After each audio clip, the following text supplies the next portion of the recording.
आँख खुलते ही चारों तरफ प्रकाश ही प्रकाश नज़र आना प्रारंभ हो जाता है। जब प्रातः काल का समय पास में ही एक भव्य और दिव्य मंदिर के प्रांगण में अपने आप ही स्वर गुंजायमाने होने प्रारंभ हो जाते हैं। कान उन स्वरों को सुनना प्रारंभ कर देता है। कानों में अचानक झंझनाहट पैदा होती है। नगाड़े बजने प्रारंभ हो जाती हैं। मधुर स्वर के साथ प्रार्थना की ध्वनियाँ हैं, वह गुंजायमान होने प्रारंभ हो जाती है। जब ध्वनि बाहर आती है, सारा वातावरण अपने आप ही अध्यात्ममय बनता हुआ नजर आना प्रारंभ हो जाता है। उस समय अचानक आंखें अंतःकरण की ओर स्थापित होने प्रारंभ हो जाती है। भीतर के मंदिर के द्वारों का उद्घाटन होना प्रारंभ हो जाता है। शंखनाद गुंजायमान होता है। बाहर के स्वर को क्या सुन रहा है? जब तक तुम अपने भीतर के सिंहनाद को नहीं सुनेगा, तब तक तुम अपने जीवन में अध्यात्म के क्षेत्र में जिस लक्ष्य को लेकर आगे बढ़ा है, क्या वह लक्ष्य तेरा पूरा होगा? यह स्वर अपने आप ही मेरे को और ज़्यादा जागृत अवस्था में स्थापित करना प्रारंभ कर देता है। उस दिशा की ओर अपने आप ही नया प्रयास करने के लिए भी प्रेरणा प्रदान करने वाला बनता जा रहा था। प्रातः काल का स्वर इस तरह से मेरे को जागृत कर देगा, यह मैंने कभी सपने में भी कल्पना नहीं की थी। पर कार्य जो होते हैं वो हमेशा कल्पनातीत ही होते हैं। अचानक भीतर में एक नाद सुनाई देना प्रारंभ होता है। अब समय आ गया है अपनी मूर्छा को तिलांजलि देकर जागृत अवस्था में अपने आप को स्थापित करने का प्रयास करना प्रारंभ करो। यही जागृति अपने जीवन को एक तरह से प्रकाशवान बनाकर प्रकाशित बनाने वाली बन सकती है। उसी समय सूर्य सहस्त्र किरणों के साथ जांजी के चौक में दर्शन देना प्रारंभ कर देता है। देखते देखते सारा गंगापुर नगर है वह प्रकाशमय नजर आना प्रारंभ हो जाता है। यह नज़ारा देखकर अपने आप ही भावना जागृत होनी प्रारंभ हो जाती है।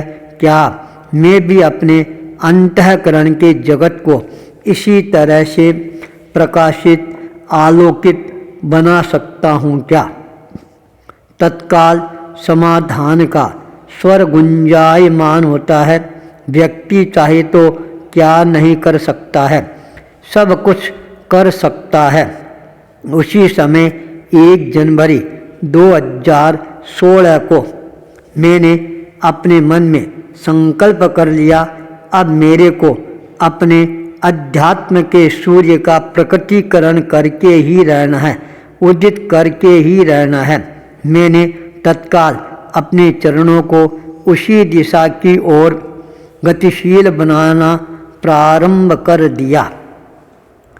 जब बोया बीज जाता है, तब वह समय आने पर अपने आप ही फलदार बनना प्रारंभ हो जाता है।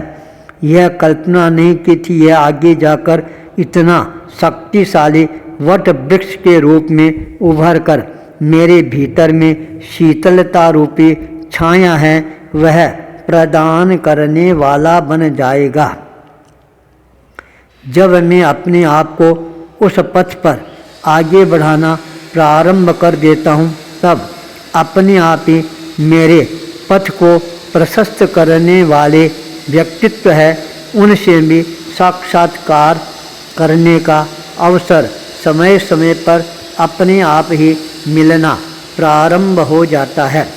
जब अवसर प्राप्त होता है तब अपने आप ही एक नई चेतना का संचार है वह होता हुआ अपने आप ही भीतर में नजर आना प्रारंभ हो जाता है।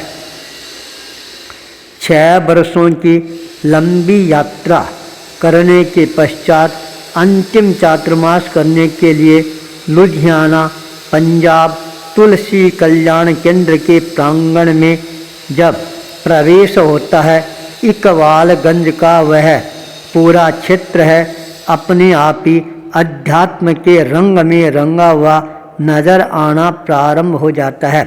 उसके साथ में अनेकों प्रकार के संकल्प है वह भी अपने आप के भीतर में जागृत करने प्रारंभ कर देता हूँ। उन संकल्पों को और ज़्यादा शक्ति प्रदान करने के लिए मेरे भीतर शक्ति के साथ में साक्षात करने का अनुभव है वह एक तरह से अपने आप ही प्रारंभ होना प्रारंभ हो जाता है। मैंने देखा मेरे भीतर में भी शक्तियों का अखूट खजाना भरा हुआ है।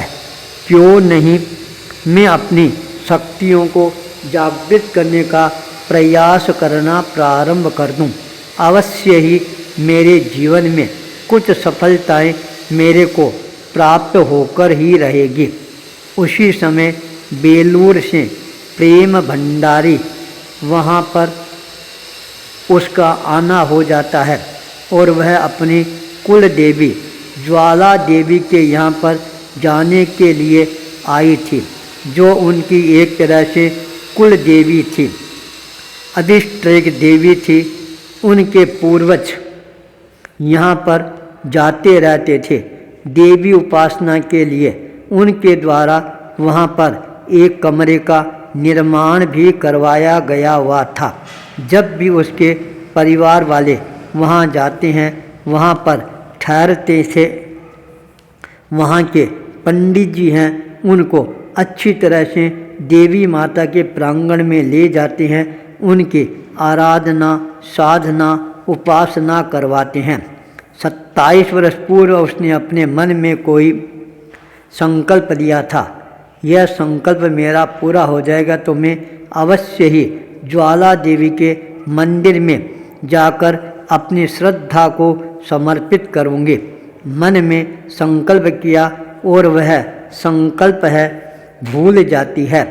27 वर्षों के पश्चात जब जीवन में कुछ कष्ट आने प्रारंभ होते हैं तब उसको ज्ञात होता है मैंने जो अपने मन में संकल्प किया था वह मैंने अभी तक पूरा नहीं किया है।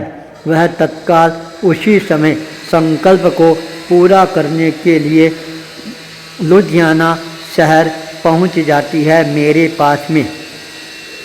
जब उसके जीवन की घटना मैंने सुनी तब मैंने अपने आप को उसी ज्वाला देवी की तरह शक्तिशाली बनाने के लिए अपने आप को तैयार करना प्रारंभ कर दिया।